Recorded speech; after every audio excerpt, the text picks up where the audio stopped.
Good evening, you're watching CRTV News and this is Shane Reza. Thanks for joining us. Good evening. This is Shane Reza. That is your weekly program on agriculture, live from Promote in Yaoundé. If you're passing here, come and join the newsroom. Bonsoir, heureux de vous retrouver, de vous savoir toujours aussi fidèle à l'écran de l'actualité. CRTV News ici, toute l'info. Bonsoir, heureux de vous retrouver chez nous les artistes pour partager ces moments, la richesse des rencontres avec nos invités. Eh bien, on a rallumé nos caméras en mode business class avec nos invités pour partager et booster notre capital sympathie, dont nous tirons toujours meilleur profit grâce à vous. Évidemment, parce qu'on est toujours prompt à partager les nouvelles de l'actualité avec vous. Au sommaire, chez nous les artistes ce soir, en musique, 45 ans de carrière pour Saleh John, chorus de bonheur autour du roi de l'Ambasbé, en concert ce soir même, à Yaoundé à la Croix-Rouge, avec Yannick Noah, s'il vous plaît. Eh bien, nous partagerons l'histoire de ce rythme et de cette danse séculaire du Cameroun qu'est l'Ambasbé. Et puis, tous aussi dans la danse avec les peuples du Mbam, dans la fête, avec la 4e édition du Festi Banen, et qui a ouvert ses portes, tout comme le Festi Mbam Art, qui en est à sa 10e édition, qui trinque à notre santé, comme qui dirait, pour que la magie des écorces opère dans nos vies.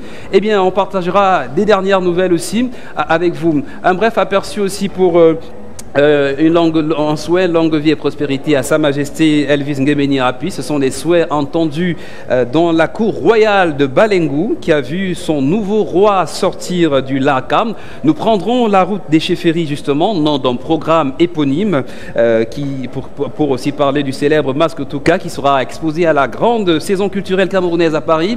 Paris réussi pour la commune Tokombéré dans le Mayo Sava. Elle inaugure son musée Baba Simon ce dimanche. Un grand hommage à un missionnaire Bakoko, devenu le père spirituel des Kirdi.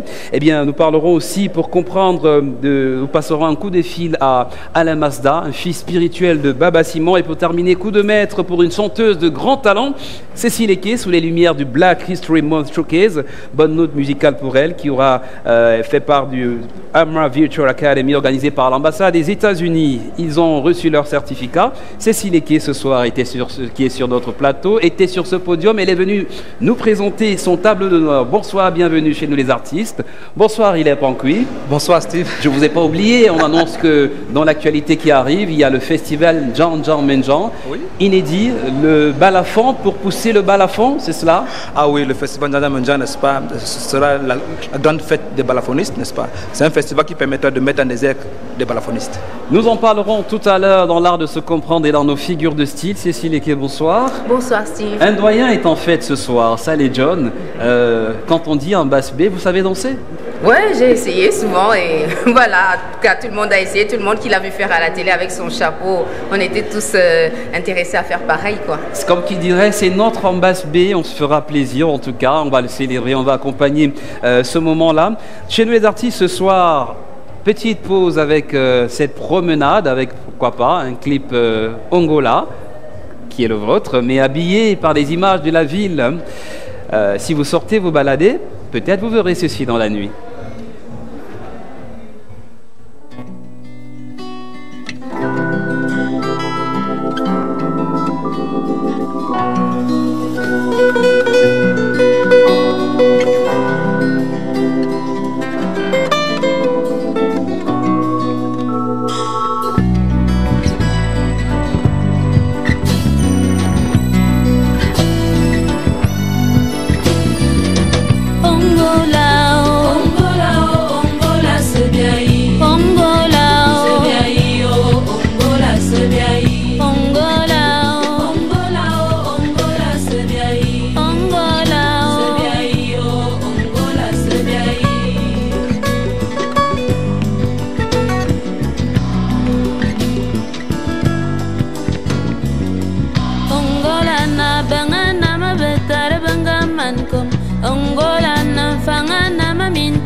Merci, nous y sommes. Et si vous sortez vous balader ce soir dans les artères de Yaoundé, et si par exemple vous venez nous rendre visite au Palais des Congrès de Yaoundé, ici sur le mont Kolniara, qui porte le Palais des Congrès, eh bien vous nous trouverez en présence de Cécile. C'était votre voix, oui, exactement. Qui devient finalement votre identité vocale, Angola.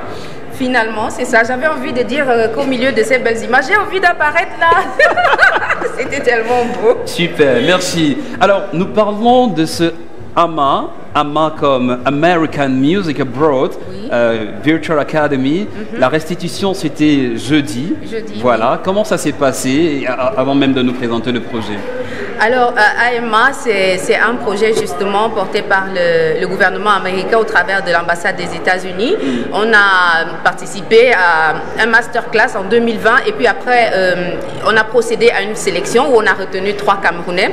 Et donc, on a fait cette formation en ligne sur Zoom avec des professeurs qui sont aux États-Unis parce qu'à cause de la pandémie coronavirus, on n'a pas pu aller sur place. Donc, on était genre 24 participants de pays d'Afrique et comment on dit, le Moyen-Orient. C'est un peu compliqué la géographie. Et donc, voilà, au terme de 2 mois et demi, où on a appris la scène, la voix, la musique, la gestion de carrière, c'est tout un ensemble de choses qui concernent une carrière musicale professionnelle. Et donc voilà, après on a reçu ces parchemins-là, ces certificats-là. Yeah. Voilà, je profite pour dire merci parce que mon anglais a un peu grimpé d'un chouïa. Absolument. C'était pas évident au départ. Tout à fait, ça nous fait plaisir. Alors, on est quand même là dans le champ de la diplomatie culturelle, de la coopération. Vous étiez nombreux, et puis 3 Camerounais dans la restitution. Qu'est-ce qui va suivre après? Alors maintenant, la première chose, après ce showcase, on fait partie d'une base de données où on a des profils définis et donc à partir de ces profils-là, on pourra nous prendre pour un projet ou un autre, que ce soit au Cameroun, en Afrique ou bien ailleurs. Voilà. L'ailleurs, c'est là-haut sur les montagnes, les Grassfields. J'aime bien la tenue d'Hilaire ce soir, qui me suggère une destination.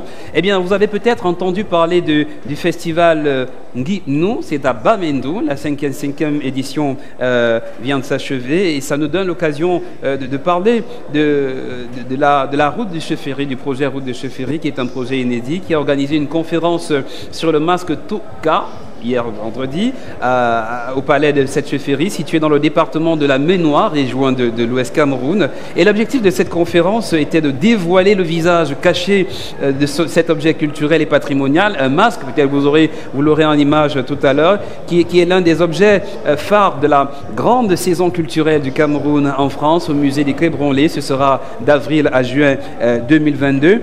Autre fait, autre histoire, vive le roi Elvis Ngémeni, c'est le nom du nouveau roi de Balengou qui est sorti du Lakam. Et comme qui dirait, vive le roi, parce que cela a pris du temps. Après quelques tensions, finalement, l'histoire est belle. On retrouve CRTV Ouest avec Yonga qui nous raconte cette histoire de sacre, d'intronisation. 9 semaines, c'est le temps qu'aura duré le séjour au Lakam de Sa Majesté Ngémeni Hapi Elvis Guy, 11e monarque du village Balengou. Une période de noviciat pendant laquelle le nouveau monarque et ses compagnons de règne ont été soumis aux rites initiatiques.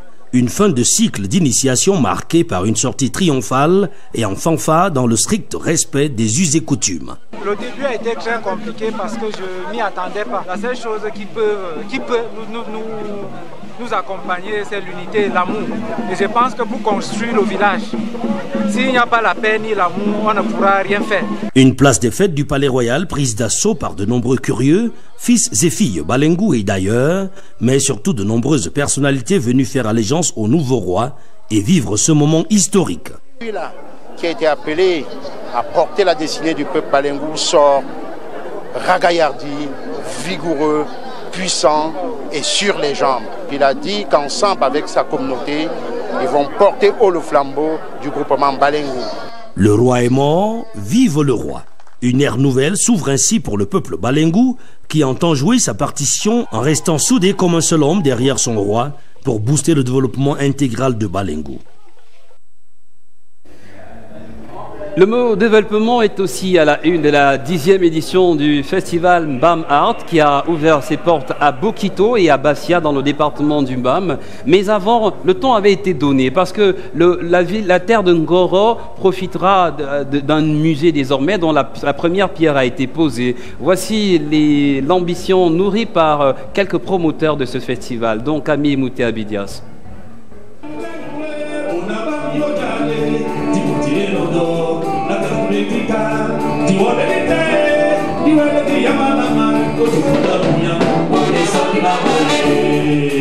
Le temps n'a pas altéré son énergie et pour preuve, il est aux commandes, le pas toujours aussi flexible. Célébrer les icônes vivantes, une formule propre à cette légende de la culture Sawa, mais surtout partager l'amour, la passion de toute une vie. C'est une assurance que je donne aux jeunes musiciens camerounais de croire d'abord au rythme camerounais. Ils ont de très belles voix qui mettent au profit de la musique de chez nous. Une accolade fraternelle en signe de respect introduira une autre star de la musique et du tennis, Yannick Noah, qui va lui aussi préparer ses cordes vocales pour le grand show de samedi. Une présence qui témoigne à suffisance l'ampleur du projet. C'est mon tonton, non? Il m'a proposé ça. On s'est revus là il y a quelques mois. Et la dernière fois que je l'avais vu, c'était à Paris. Et avec Manu et Papa. Et donc on est les deux derniers. De le revoir, ça m'a beaucoup ému. Et forcément, quand on m'a dit qu'il avait son spectacle et qu'il m'a proposé de venir, bon, pour moi, c'est un honneur d'être là. C'est un plaisir. 45 ans de carrière musicale, ça se fête. Et pour reprendre la belle formule, ça se célèbre vivant. Ah, l'actualité oblige et finalement, Saleh John s'est imposé. Nous retrouverons probablement ces images du festival Mbam Art dans les minutes qui vont suivre. Et puisque nous parlons de lui, quelle est l'image que vous gardez de ce Saleh John dont on dit qu'il est le roi de l'Ambasbe? Il faut le dire déjà, c'est quelqu'un, n'est-ce pas, qui a marqué l'histoire du Cameroun à travers la musique. C'est quelqu'un à respecter.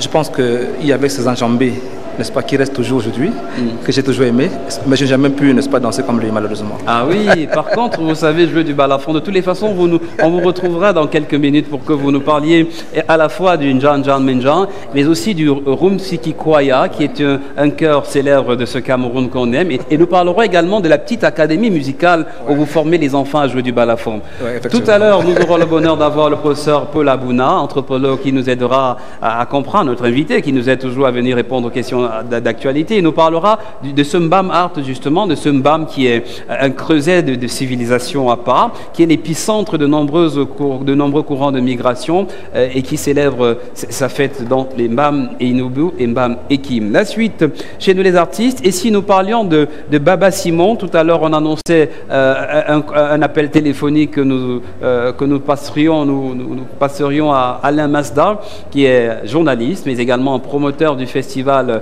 Kudumba, festival des danses de Tokombéré, là-bas dans l'extrême nord, dans le Mayo Sava. Est-ce que, si la technique nous le permet, est-ce qu'on pourrait la voir? C'est à la faveur de la pose de la première pierre, de l'ouverture, pardon, du musée Baba Simon, tout un musée pour ce père spirituel des Kirdi et des peuples de Tokombéré. Je parle sous le contrôle d'Alain Masda. Peut-être aussi s'il est au téléphone, est-ce il nous entend? Alain, salut, bonsoir. Salut Steve Siega. Merci de me donner l'opportunité de parler de Baba Simon, dit Simon Pékin, père des Kirdi. Kudumbar dit champ de bataille en Zulgo, une des langues de l'arrondissement de Tokombéré, doit justement sa raison d'être à cet entre guillemets étranger d'hier devenu le père des Kirdi. Aujourd'hui encore, les montagnards de Tokombéré préfèrent appeler Tokombéré Kudumbar en lieu place du nom du chef-lieu de l'arrondissement. L'histoire raconte en effet que cet homme Bakoko de Ngovayan, faisant partie de la première cuvée des prêtres camerounais, il a été piqué par le mode de vie des peuples de Kudumbar. C'était grâce à une coupure de presse, de la presse nationale. Aussitôt, contre la volonté de son alentour, bien évidemment, et malgré son âge qui était avancé, il amorçait déjà la cinquantaine.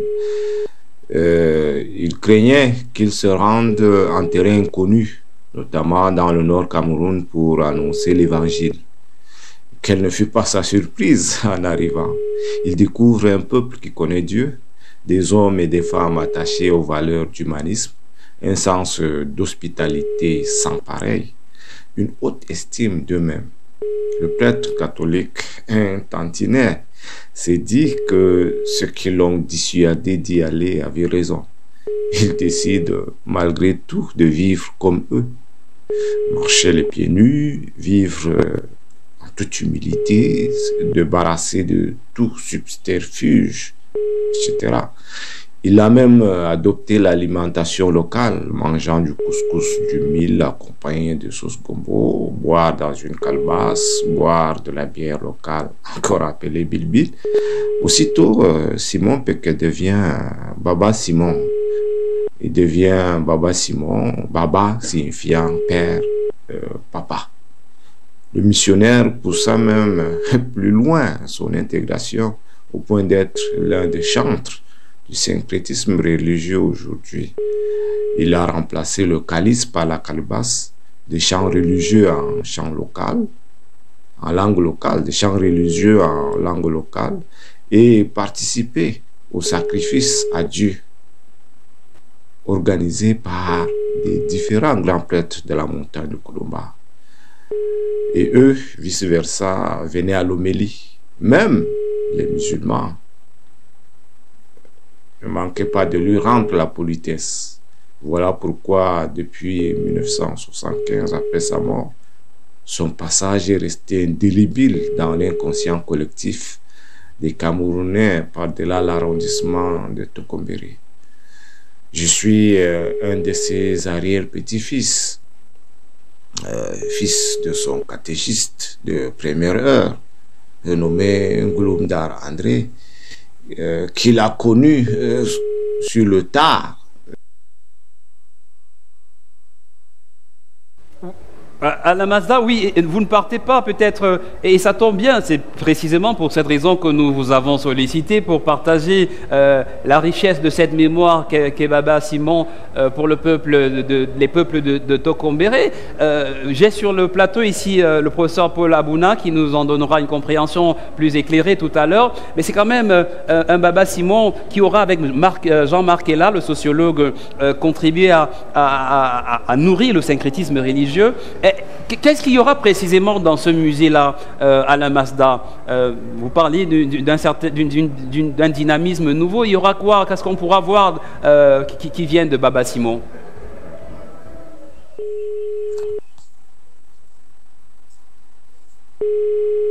En effet, M. Djega, c'est dans cette dynamique qu'a été implanté à Koudoumba un musée en son nom pour lui rendre hommage.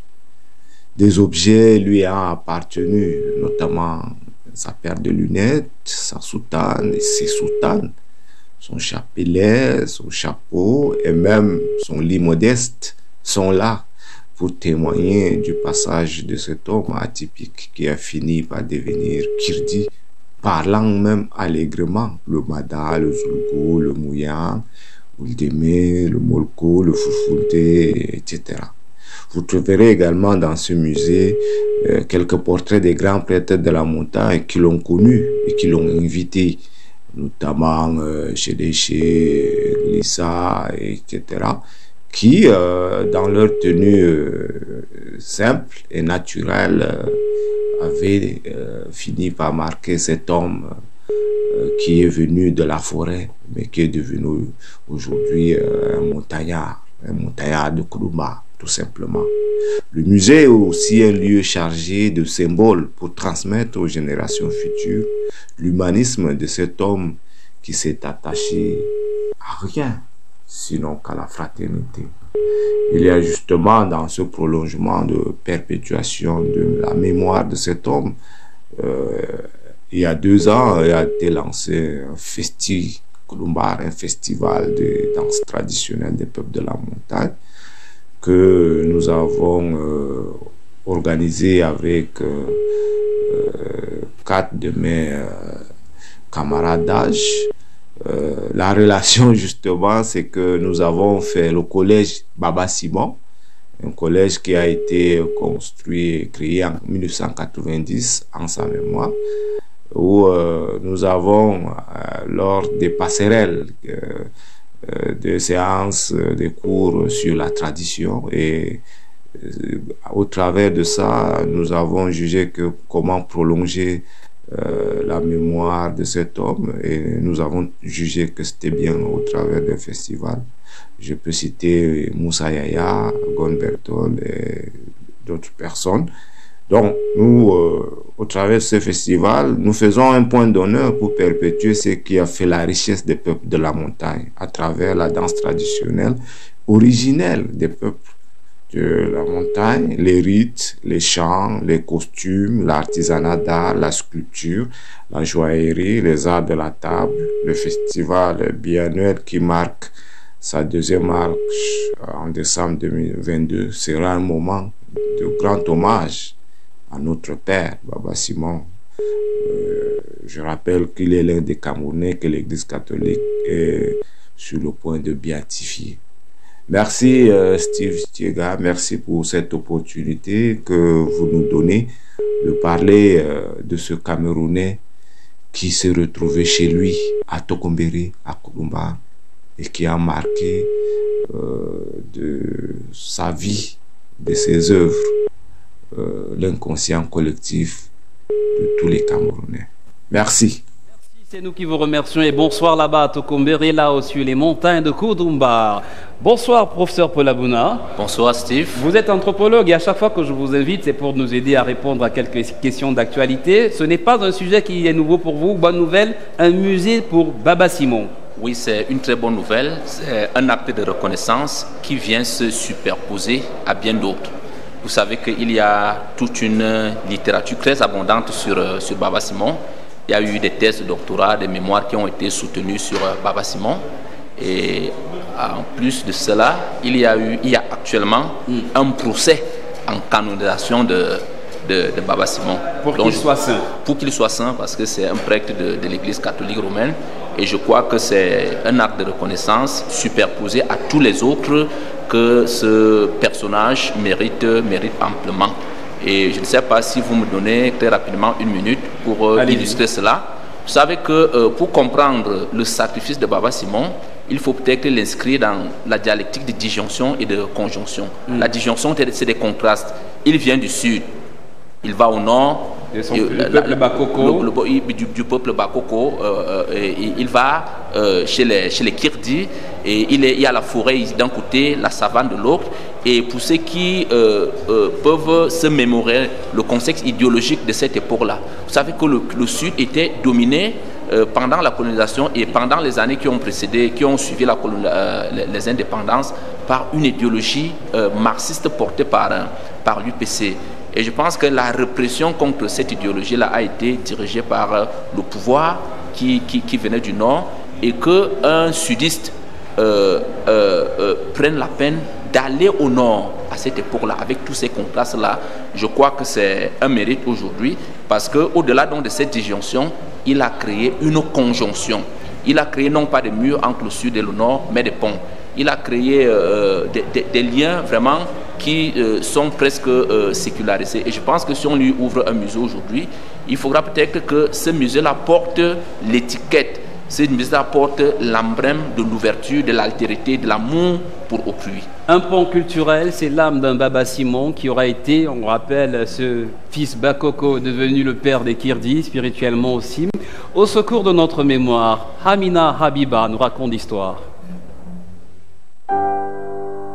C'était un prêtre camerounais, le tout premier responsable de Jésus Caritas en Afrique. Missionnaire auprès des Kirdis, Simon Péké, né en 1906, avait dédié sa vie à l'Éternel. Il est baptisé à l'âge de 12 ans, en 1918, par des missionnaires avec Simon comme prénom de baptême. Il s'appelle alors Simon Péké. Surnommé Baba Simon, il fera partie des 8 premiers Camerounais ordonnés prêtres en 1935. Il est ensuite vicaire, puis curé. Baba Simon rejoint en 1953 l'Institut séculier des Frères de Jésus. Il est l'un des cofondateurs de Jésus Caritas au plan international. En 1959, il prend le bus direction la région du Nord Cameroun avec beaucoup de projets dans ses bagages. Tokombéré lui ouvre ses portes. Il s'installe dans le diocèse de Maroua Mokolo parmi les Kirdis. Très discret, il réussit à s'intégrer.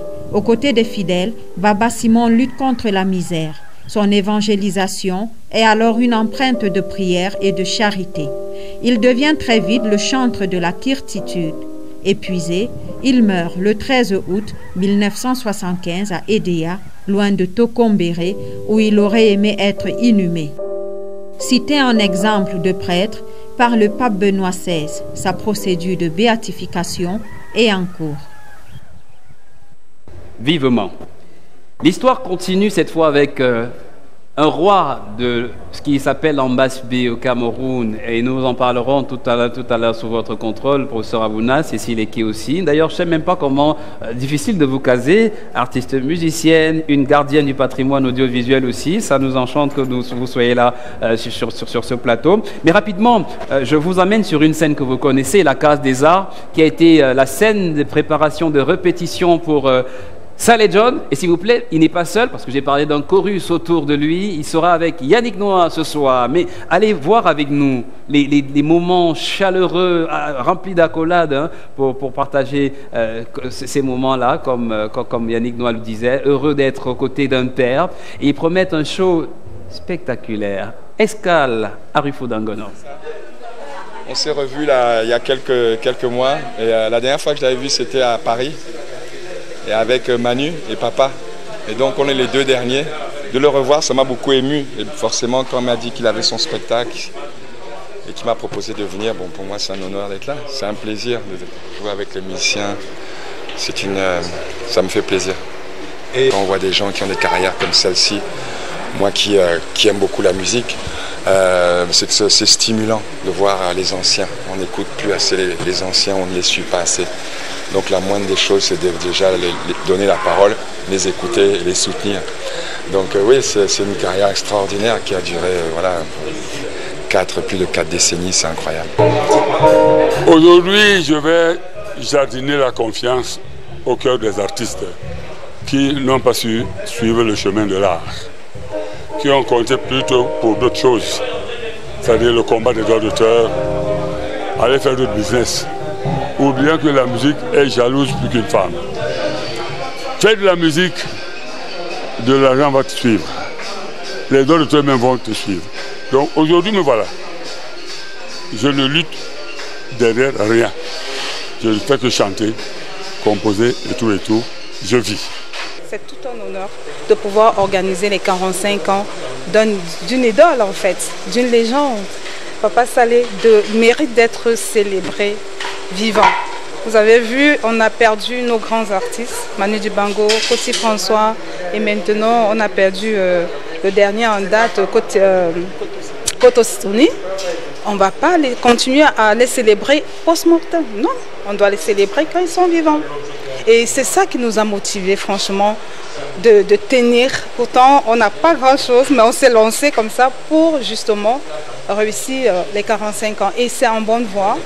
Tout est prêt. Music 30 years ago, and when I started, it was not the same fans. Now some of them have like white beard. You know, some of them didn't know that I was even a singer. Some of them know me as a tennis player. So basically, my philosophy is to enjoy the moment. Every moment is special. I'm grateful to be healthy, singing with my uncle, having a good time and share it with the most people possible. Mbana E, vous dites E, hein? Reprenez ensemble. Mbana E. Mamona ya bende wasataki na dangwane po monguda na kukana mo wangene jene museng olongela mi.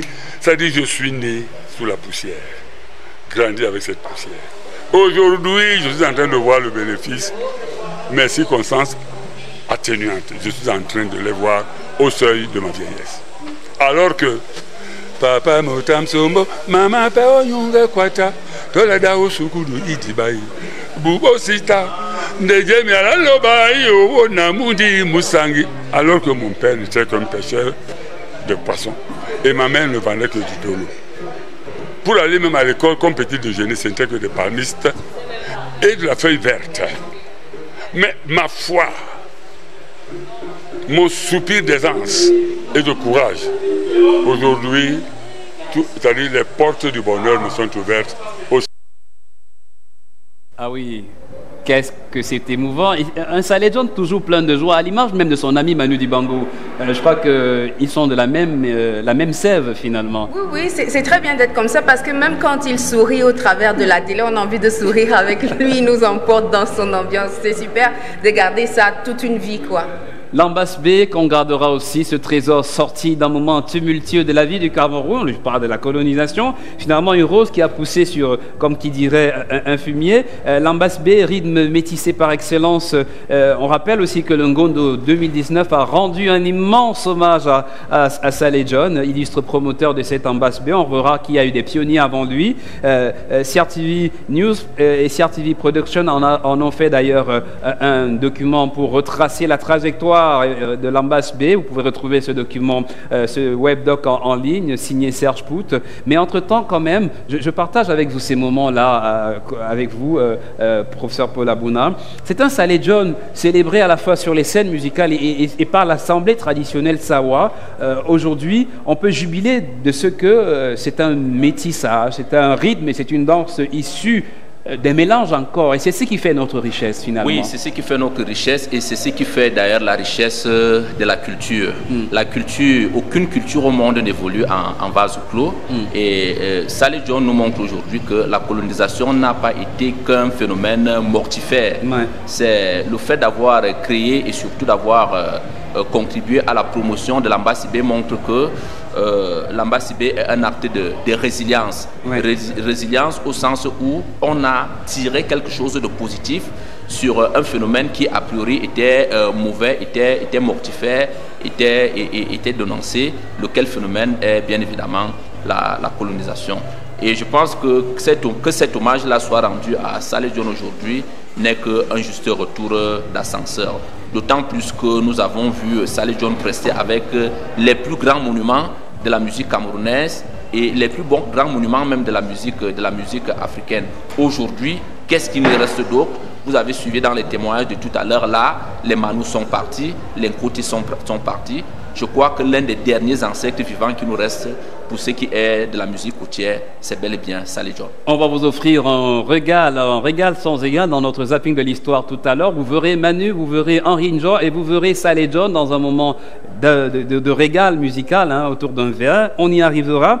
Mais par fin d'histoire, chez nous les artistes ce soir, pour davantage comprendre les origines de ce rythme dont nous raffolons tant, ce rythme qui nous fait tant plaisir. Et vous le disiez tout à l'heure, il y a eu ce rapport colonisé entre guillemets et finalement de dominant à dominé qui a changé au hasard d'un soir, et on prête à un certain Ekamba Moutia d'avoir été celui-là qui aura été séduit par la valse. Voici donc comment la valse allemande, j'ai failli dire viennoise parce que ça vient du même coin, au contact de nos airs, de nos musiques sawa, est devenue l'Ambass B. Écoutez, histoire.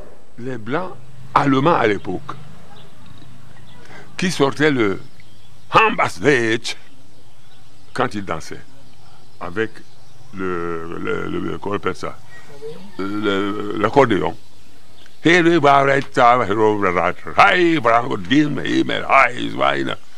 serviteurs côtiers de l'époque qui, dans cette palissade, non seulement c'était pour servir, ben, ils étaient émerveillés, et si bien qu'arrivés au village, sous un manguier, ils prenaient une petite guitare comme ça pour imiter ce que les soldats allemands faisaient. Mais eux, comme ils ne savaient pas parler allemand, ils n'arrivaient même pas à articuler le mot de Ambass B. Ils ne savaient rien de tout ça. Ils ont simplement conclu Ambass B. Et comme ils ne savaient pas compter de 1 à 10 en allemand, ils se limitaient seulement à Hai, Zwei, 3 en doigt là, Ewo, Beba, Belalo.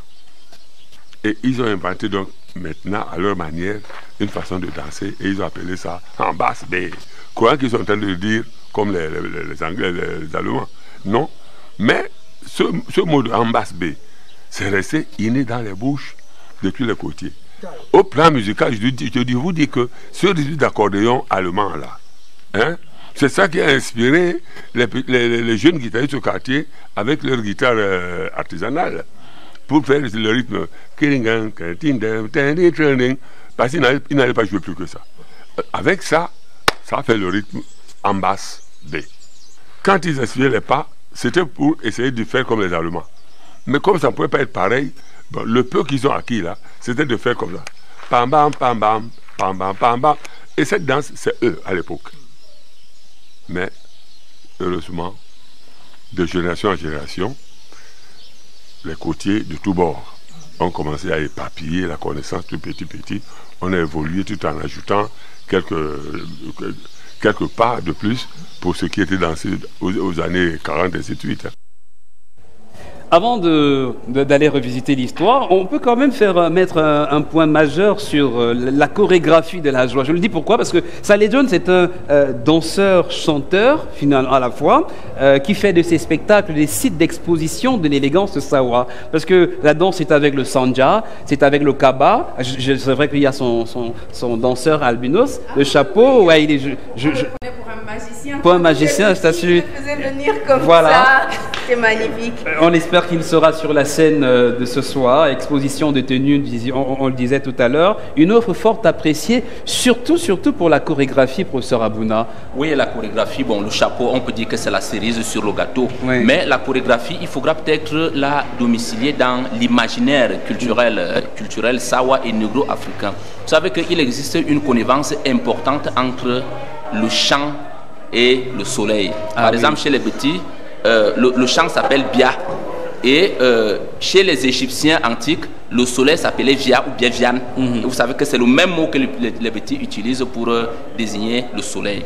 Et vous savez qu'il y avait donc le Via ou le Vian était une sorte de barque cosmique dans laquelle les dieux se maintenaient dans ce qu'on appelait un équilibre instable. Et vous savez, le mot pour désigner la pirogue dans les langues bantoues, c'est Mial, c'est-à-dire qui se rapproche également de Bia ou bien de Bial et tout ça. Et lorsque on se retrouve en mer sur une pirogue, on observe donc cet équilibre instable là, et je crois que c'est de façon inconsciente cette recherche d'équilibre que le danseur d'Amba Sibé essaie de mimer. Et vous le dites bien, on parle bien des peuples Sawa, on parle des peuples de l'eau, on vogue au gré des vagues de cette musique, de ce rythme en basse B, finalement, et c'est un bonheur de partager ces moments-là. On parlait des pionniers, et justement, voici que Saleh John lui-même évoque ses devanciers, parce que Saleh John prend le flambeau de cet art-là dans les années 70, à la fin des années 70,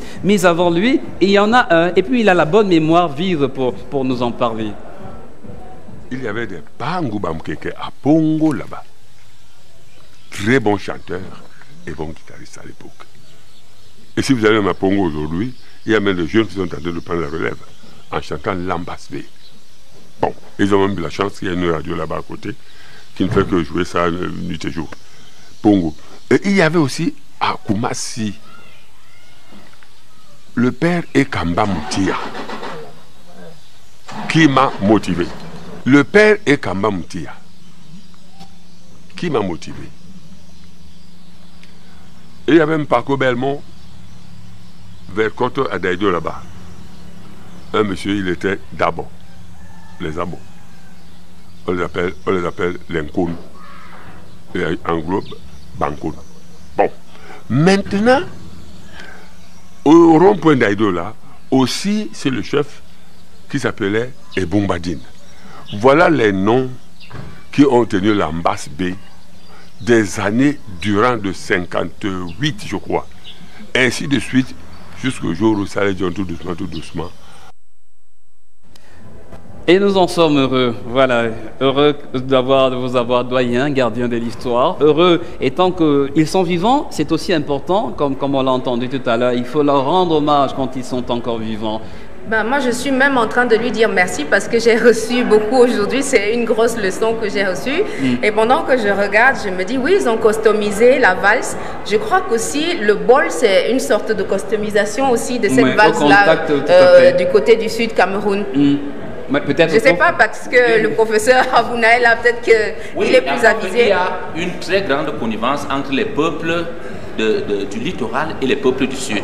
Donc je crois que c'est des gens qui communiquent, même aussi bien par voie terrestre que par voie maritime. Il y a beaucoup de peuples de la région du sud qu'on retrouve également dans la région du littoral. Il y a un moment que nous promettons chez nous les artistes ce soir, et vous allez l'aimer, une scène entre Charlot Dipanda et le doyen Saleh John. C'était au Grand Rex à Paris en concert. Vous allez aimer ce passage de témoin entre les générations. Et vous verrez également, on ira dans la cour du canton Bel voir comment les jeunes s'approprient cet art. Mais avant, notre zapping de l'histoire nous fait revivre un moment entre Saleh John, Manu Dibango et Henri Njor, s'il vous plaît. L'histoire dit que c'était de très très bons amis. Vous verrez comment ils s'amusent comme des copains d'abord.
Laissez-moi partager un moment sur ce plateau entre Cécile Eke et moi, qui dit qu'à chaque fois qu'elle veut chanter en présence d'Henri Njor, eh bien, elle frissonne de stress parce que cet homme n'a jamais chanté avec une fausse note. J'ai jamais entendu de fausse note venant de Henri Njor. C'est terrible.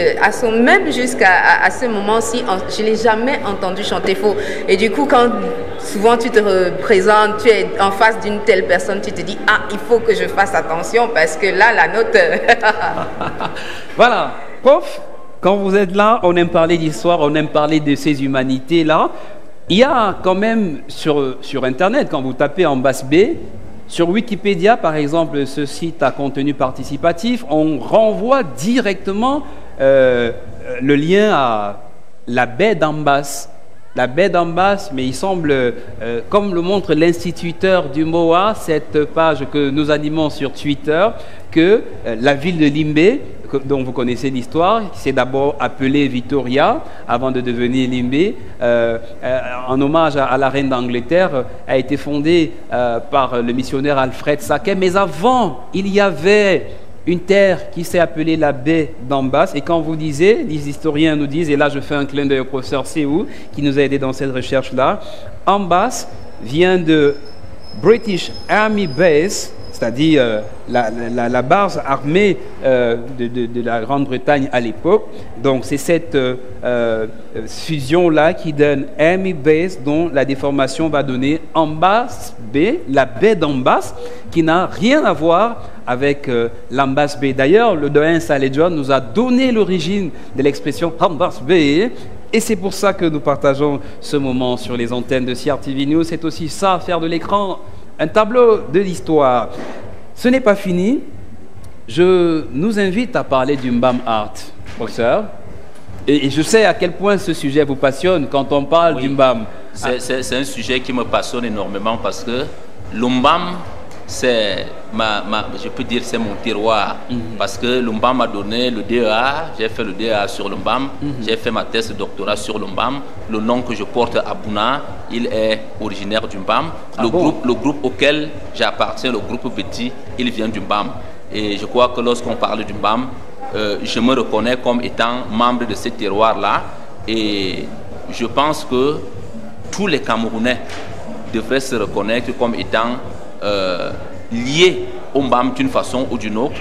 Je crois que si la suite de l'émission nous permet de dire un mot sur ce que les autres peuples du Cameroun doivent au Mbam, je crois que vous serez convaincus que le Cameroun du nord au sud, de l'est à l'ouest, doit quelque chose au Mbam.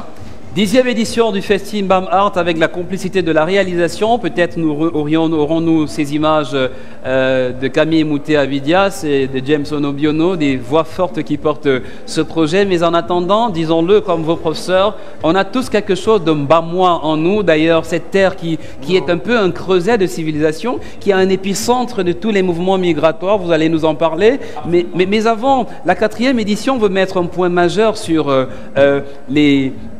les plantes médicinales qui peuvent venir à notre secours face aux pandémies. Et quand je le dis, je pense à votre maître, le professeur Bondje Edjengele, qui a écrit un ouvrage à propos. Chef traditionnel du village Boissalo. Ça c'est Adibombari dans le Mungo. On lui fait un clin d'œil, ça va lui faire plaisir d'apprendre que le Festival Mbam Art met en avant la magie des écorces pour qu'elle opère au secours des peuples qui affrontent la pandémie. Mais entre-temps, la terre de Ngoro a vu la pose de la première pierre de son musée. Et voici l'ambition de l'association de développement du Mbam qui porte ce projet.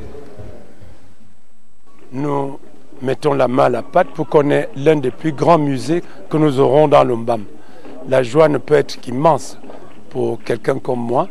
Et je pense que toutes les forces seront mises en œuvre pour que, comme je l'ai dit en posant le béton sur la pierre, que ce musée monte nuit et jour et que d'ici peu, il soit un lieu de visite, un lieu de pèlerinage et un lieu de... Merci. Et nous suivrons ces activités, ce festival qui se poursuit jusqu'au 6 mars. Et on aime sa beauté parce qu'il est itinérant, il se balade, il voyage de ville en ville. Alors, tout à l'heure, vous le disiez, je le disais aussi, on a tous quelque chose de Mbamois en nous.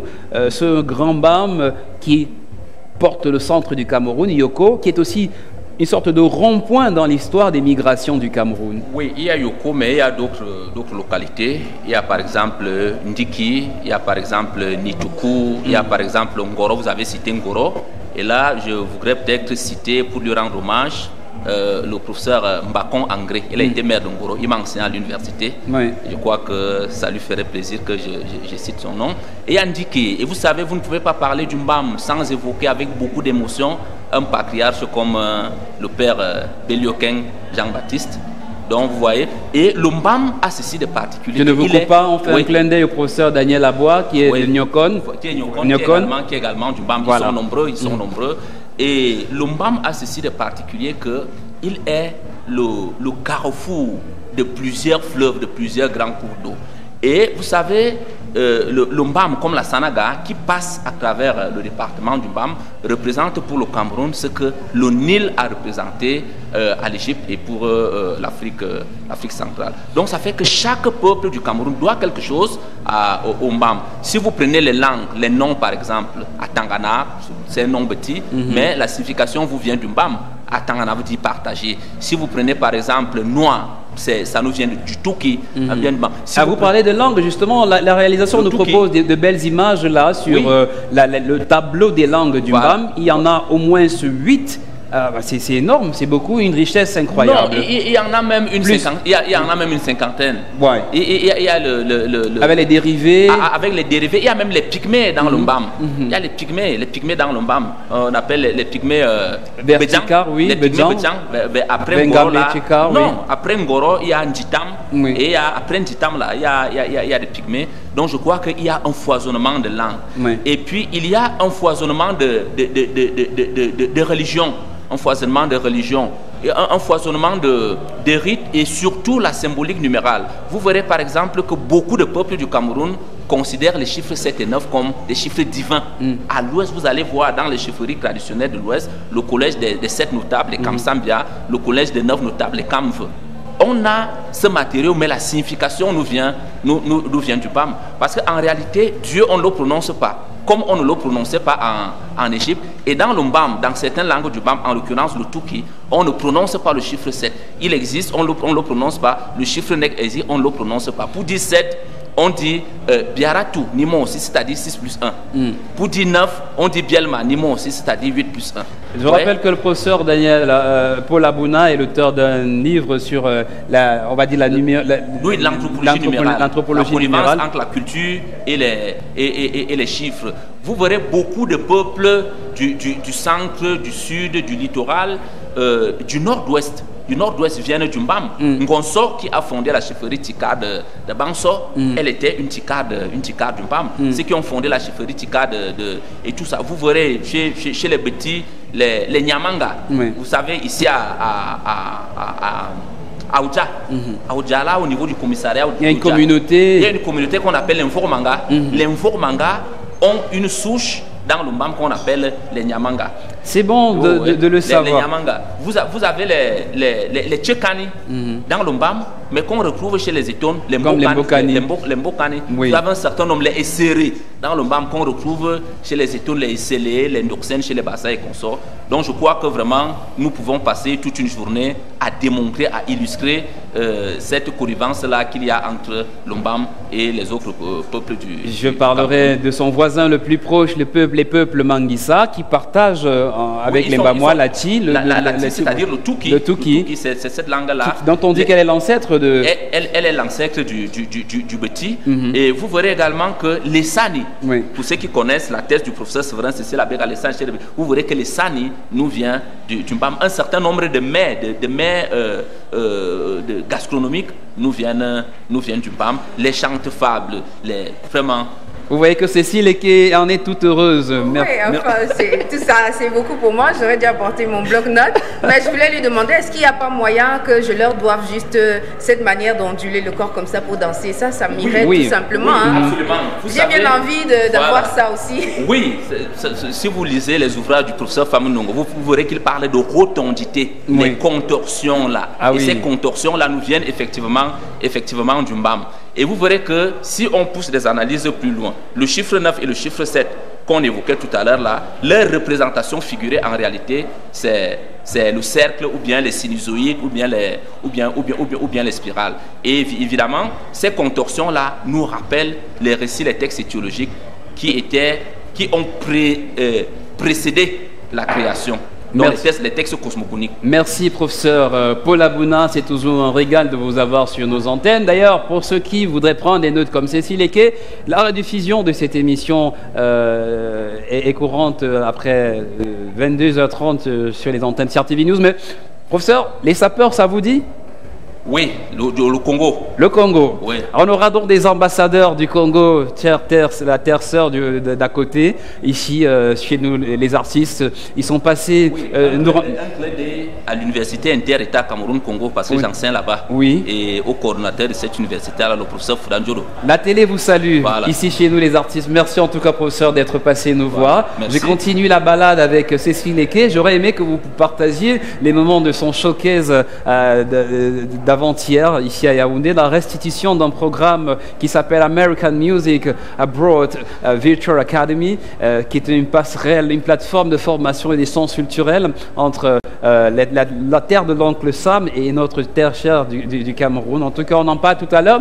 Mais quand vous sortez, rassurez-vous, vous serez remplacé sur ce podium par des sapeurs à nul autre pareil, dont le chef de file est en rose. Il voit la vie en rose. C'est un nom que vous connaissez. Il s'appelle Joseph René Tsobni, une voix qui chrome l'antenne du poste national tous les soirs à partir de 18h. Et je vous remercie et je sais pouvoir compter sur votre disponibilité. Merci Steve, merci. Merci, à très bientôt. Vous allez continuer de visiter les stands, j'imagine? Oui, je vais continuer de visiter les stands et puis je répondrai toujours présent aux invitations de la CRTV. Et qui sait, comme on parle de festival Mbam Art, ils ont dit à notre santé, on parle de médecine traditionnelle, de tisane, mais certainement aussi de Numpe, ce bon vin blanc qui nous vient de Bafia. Voilà. J'espère qu'on aura le plaisir de le partager. Qui sait, c'est le week-end, on s'amuse, c'est détente. Les Bitoso et consorts. Voilà, c'est un clin d'œil. Pensez à nous, vous qui fêtez à Bokito et à Bafia. Merci, professeur. Nous allons, en attendant que Joseph René et sa file de sapeurs nous retrouvent. Cécile, longtemps qu'on ne vous avait pas vu. Vous vous cachez derrière les caméras maintenant ou bien? Alors, je suis toujours embarquée dans une aventure à chaque fois, pas derrière les caméras, derrière, on va dire quoi, un micro, parce que je parle bien ma langue par la grâce de Dieu, je la parle bien et puis je sais un certain nombre de choses aussi parce que j'ai vécu souvent au village. J'ai été donc appelée à faire une sorte d'aventure culturelle pour en parler à la radio. Nkulongola, c'est au campus de la communauté urbaine de la mairie de Yaoundé, on va dire ça comme ça. Donc voilà, je suis de ce côté-là et puis je suis souvent aussi dans des studios de musique parce que je suis chanteuse, je suis artiste, donc je suis là et j'arrive encore d'ailleurs. Et ça tombe bien que vous en parlez parce qu'on est dans le sillage de la célébration de la Journée internationale de la langue maternelle, 21 février dernier. J'imagine qu'il y a eu des activités autour de ça, peut-être à l'antenne. Et j'en profite pour saluer avec un immense respect le professeur Daniel Anissénois, notre maître à tous dans ce métier, qui fait vibrer le Nkulongola, le tam-tam de Yaoundé, avec la voix d'une chanteuse d'Angola. C'est finalement, peut-être ça pourrait être votre spécialité, faire des hymnes pour les villes, qui sait. Why not? Si ça vient, si je suis inspirée, je le ferai. Mais à propos de langue maternelle, je voulais juste dire comme ça que j'apprends aux enfants à parler Ewondo parce que c'est la langue que je parle bien. Donc, dans mon village, à Obili, où j'habite, j'apprends aux enfants à parler, à dire les choses essentielles. Et puis après, je leur parle régulièrement la langue maternelle pour que ça continue, pour qu'ils n'oublient pas, pour qu'ils apprennent et qu'ils gardent et qu'ils transmettent aux autres. Donc voilà, c'est aussi le travail que je fais à propos des langues maternelles. On va rentrer dans le texte d'Angola, par exemple, et puis vous allez traduire. Par exemple. Bon, peut-être que c'est facile de se retrouver si vous commencez par mimer, par chanter. J'aime pas trop faire ça en direct, a cappella, mais allez-y quand même. Angola, Angola, Angola, Sebiaï. Angola, Sebiaï, Angola, Sebiaï. Magnifique moment, c'est sa voix et de tout cœur, du fond du cœur, et elle partage sa joie d'être en direct chez nous les artistes sur les hauteurs de Koliara, de Flanc qui accueille la foire promote et la promotion aussi fait un clin d'œil à la terre sœur du Congo. Regardez, zoomez, rapprochez la caméra s'il vous plaît, vous verrez ce qu'il y a sur ma table, un sac, c'est du cuir, avant même que je leur passe la parole. Ah oui, Joseph René, bonsoir. Bonsoir mon très cher frère. Vous Steve. Voyez la vie en rose, en couleur. Et pas que. Bonsoir. Comment vas-tu, frérot? Tranquille, je suis heureux de vous avoir. Et comme on l'annonçait en début d'émission, ceux qui peuvent passer nous rendre visite dans notre studio, n'hésitez pas. Si vous êtes encore en chemin, venez. La télé, c'est pour vous. La télé, c'est aussi à l'image de ces couleurs-là, de votre association. La Ligue des sapeurs. La Ligue des sapeurs qui ne fait pas que parader. C'est un lifestyle, c'est une manière de vivre au-delà d'être un peu, on va dire, de se cacher sous ses casquettes et vous allez vous présenter chacun. Comment est née la Ligue des sapeurs et quelle est son ambition? Alors, la Ligue des sapeurs, Steve, c'est un groupe de sapeurs et non de sapologues. Parce que je crois qu'il faut bien faire... Et c'est là où j'allais faire le distinguo entre la SAP et la sapologie. La SAP, c'est la Société des ambianceurs et des personnes élégantes. C'est vraiment, tu as parlé de lifestyle et le mot est bien choisi. Je peux tenir ce sac? C'est une philosophie, c'est une philosophie du vêtement, c'est une manière de vivre qui, en plus d'impliquer les personnes qui ont un partage l'amour du vêtement, ont une certaine façon d'aborder la vie, une certaine façon d'approcher la philosophie de l'esthétique et du bien-être. Tandis que la sapologie, c'est, j'ai envie de dire, c'est la marche vers la sape. Donc, pour être un sapeur, il faut passer par la sapologie. Donc, si moi aujourd'hui on m'appelle sapologue, je vais prendre ça comme une insulte. Parce que moi je ne suis pas sapologue, je suis sapeur. Ah oui. Pour être sapeur, il faut d'abord être sapologue. Le sapologue est à l'école de la sape. Donc, ceux qui sont à l'école de la sape, c'est des sapologues. Nous sommes des sapeurs. C'est une démonstration de l'élégance, comme j'en vois derrière moi là. De force. La SAP n'a rien à voir avec cette philosophie un tout petit peu de loufoque que les gens ont voulu coller à ces braves jeunes qui utilisent le vêtement pour non seulement se divertir, pour oublier le stress, pour égayer les gens autour d'eux. Mais vous avez bien constaté que la sape, c'est parce qu'il y a une différence aussi entre la sape et l'élégance. Quand on est sapeur, on n'est pas élégant. La sape, c'est au-delà de l'élégance. Vous allez nous raconter cela forcément dans les prochaines éditions de Chez nous les artistes. Mais oui, peut-être, mais avant rapidement, quel est le dress code d'un sapeur? On va y aller de la tête à la chaussure en passant par la pipe. Qui sait? On va présenter nous rapidement. Je vais laisser la parole à mon frère Montana. Le temps court. Montana, tu viens t'asseoir. C'est quoi le dress code d'un sapeur? Oui, vous êtes à la télé, c'est aussi ça le direct, on en parle comme chez vous les artistes, comme j'en ai ici sur ce plateau. Bonsoir, Montana. Bonsoir. Le dress code, Steve Tchegaye Kembenge veut devenir sapeur, qu'est-ce qu'il faut? Déjà, pour s'appeler sapeur, il faut savoir manger à sa faim. Assumer la sapologie veut dire se porter, être fier de ce qu'on est. S'habiller avec les moyens qu'on a, c'est mieux faire. Maintenant, être sapeur, il faut oser mettre des couleurs incroyables, comme Joseph René. Vous voyez, il a mis du rose. Et assume le rose. J'ai mis du blanc, noir, une couleur de luxe. J'assume. Vous voyez, il faut oser, il faut avoir l'éloquence, il faut avoir le cœur et le verbe. Et un grain de folie aussi. Un grain de folie, un peu de folie, parce que pas totalement, mais il faut sortir de ses gants. Et vos Cécile, peut-être une question qui sait, vous en avez peut-être. C'est que je suis là, je comprends, je crois qu'à côté, je crois qu'ils se demandent si je vais bien. Elle est complètement... Mais ils sont des vêtements à la montre, du chapeau à la tête. Sapé comme jamais. Voilà, du chapeau au pied, on passe des messages. Merci. Il ne faut pas simplement être riche pour bien s'habiller. Nos caméras vont vous suivre. Prendre des couleurs qui vont avec le plaisir du cœur. Ça veut dire la joie qu'on propulse. Quand vous nous voyez, vous posez forcément des questions. Nous, on aime ça. On écrit une histoire. On pousse les gens à s'exprimer. Au-delà de la poésie du vêtement. Exactement. Merci d'être passé chez nous les artistes et chez vous, passez quand vous voulez. Joseph René, on vous suit sur le poste national tous les jours. Vous donnez rendez-vous, vous renouvelez le rendez-vous? Bien sûr, le rendez-vous c'est tous les jours sur le poste national de la CRTV entre 18h et 22h. L'émission, bah oui, je suis journaliste présentateur pour ceux qui ne le savaient pas, à la CRTV. Donc c'est tous les jours de lundi à vendredi, entre 18h et 22h. L'émission s'appelle Evening Breeze, une émission que je co-présente aux côtés de ma très chère et tendre Yvette Kemji. Une magnifique émission, c'est un after-work, comme ça s'appelle dans le jargon. C'est une émission qui vous permet, au volant de votre voiture, au retour vers la maison, de passer un excellent moment entre divertissement, musique, information, etc. Quand vous entrez vous passerez dans le salon VIP de CRTV News, demandez à Hilaire Pancui de nous retrouver. Il est le promoteur de l'association Cultura qui porte le festival Djan Menjan qui arrive en avril prochain, et également une des voix du Rumsikikoya. Merci Joseph René et toute la clique. On se revoit à très bientôt certainement. Nos caméras vont vous suivre. À bientôt. Très bientôt, CRTV News, le dress code, c'est aussi la bonne humeur. Et on reste Hilaire. Et justement, on invite Hilaire Pancui qui a commencé cette émission avec nous. Et cette question que je pose, vous avez entendu parler du Rumsikikoya? Oui, oui, bien sûr. Je crois que tout le monde en a entendu parler. Alors, comment il se porte? Le Rumsiki se porte très bien. Oui.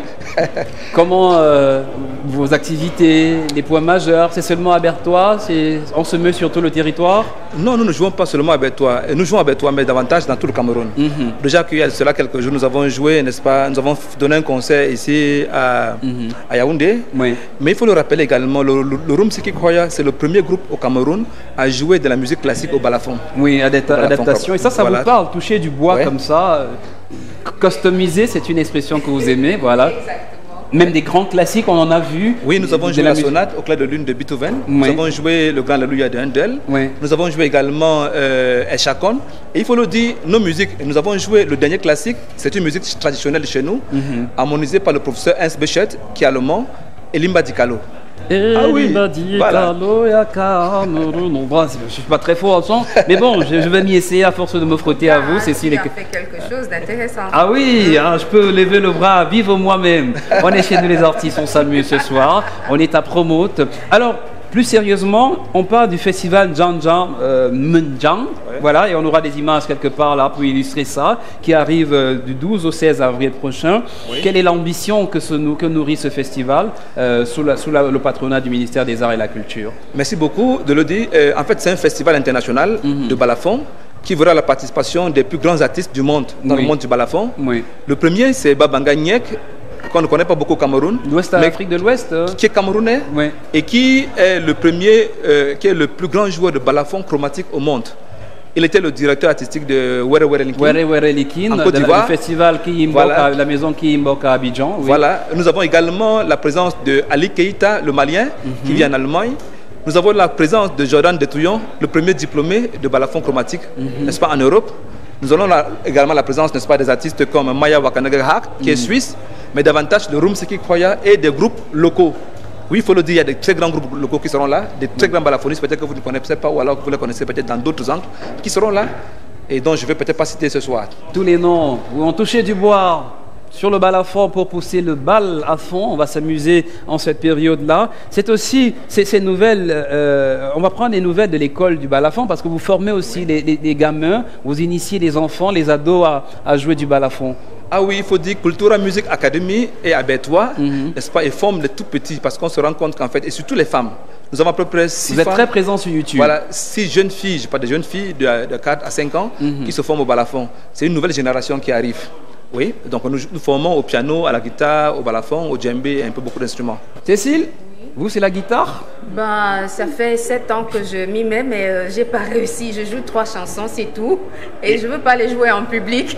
Donc, la guitare, oui, j'ai même une guitare, mais peut-être que je vais commencer avec le balafon maintenant que je suis encouragée. Chez nous, les artistes, on partage la richesse des rencontres. Vous aurez le contact, vous parlerez avec Hilaire Pancoué, qui sait. En attendant qu'on ait les images de votre showcase, et si la réalisation les retrouve rapidement, se connecte à votre cloud, on peut échanger sur cette ambasse B dont on dit que finalement, on parlait du passage de témoins d'une génération à une autre. Peut-être on peut aller dans la cour du canton Bel à Douala pour voir comment les jeunes s'approprient ce pas de danse, de l'élégance et finalement du patrimoine musical camerounais. Peut-être cela est possible.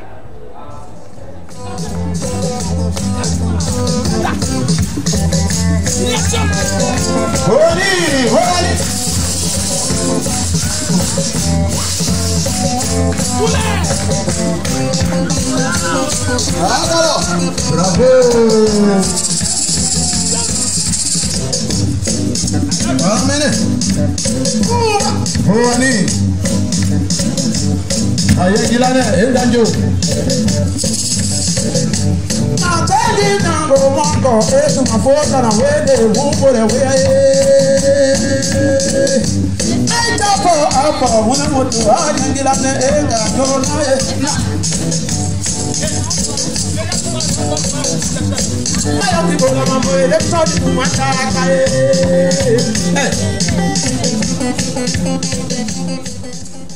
Voilà.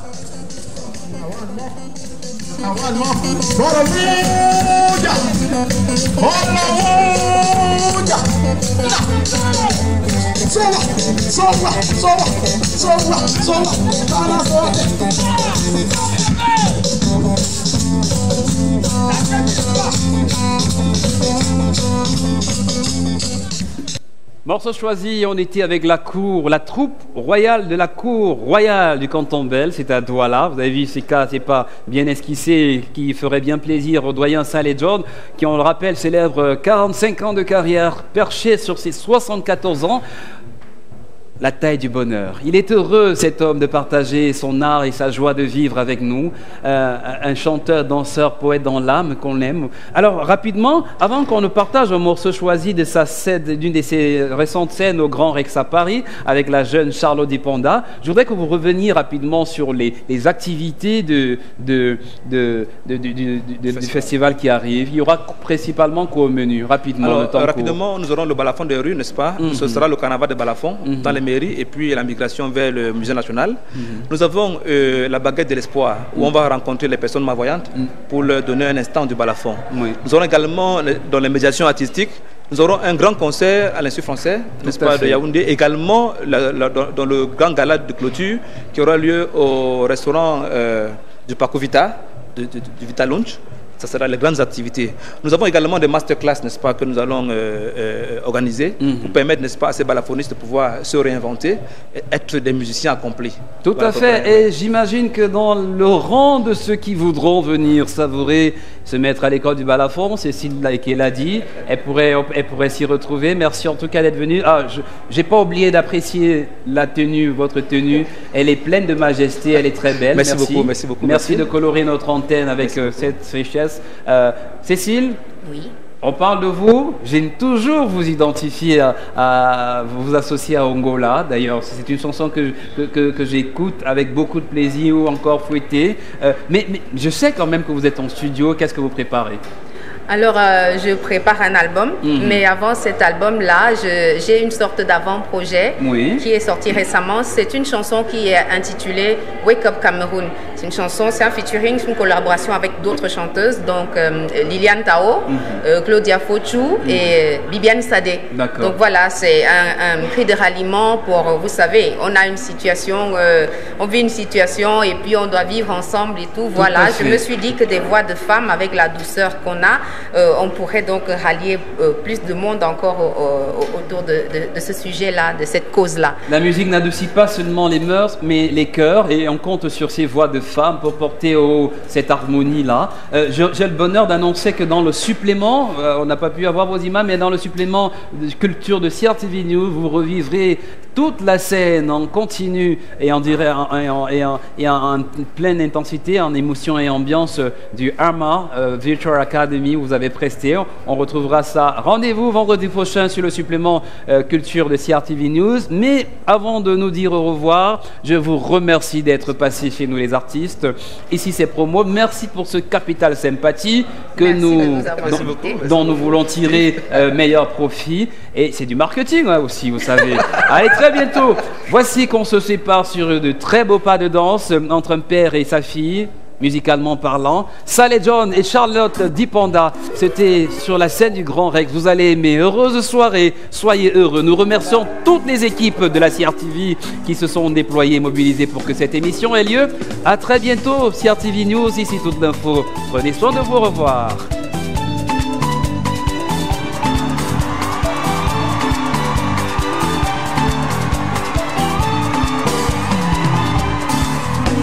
Papa tom tom baby nyolo nyamse dinale wale me adi ma papa tom tom baby nyolo nyane ke abane e passe sanjete motongo esimato amatiba e passe sanjete motongo esagato amatiba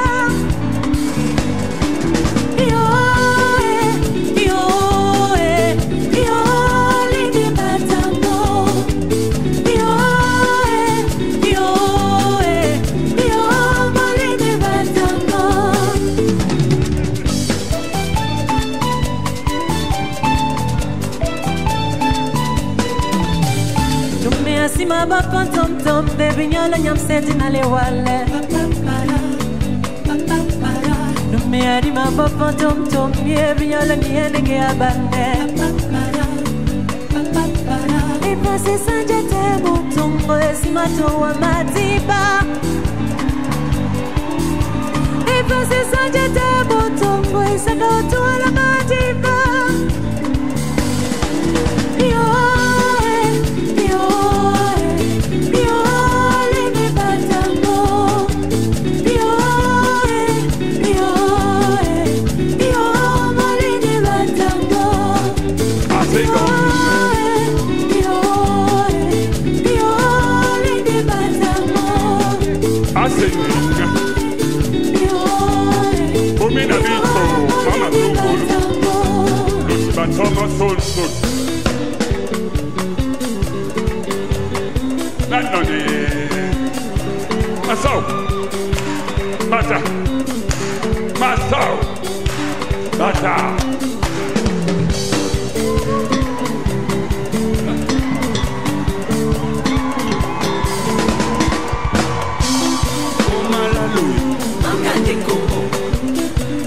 la loué.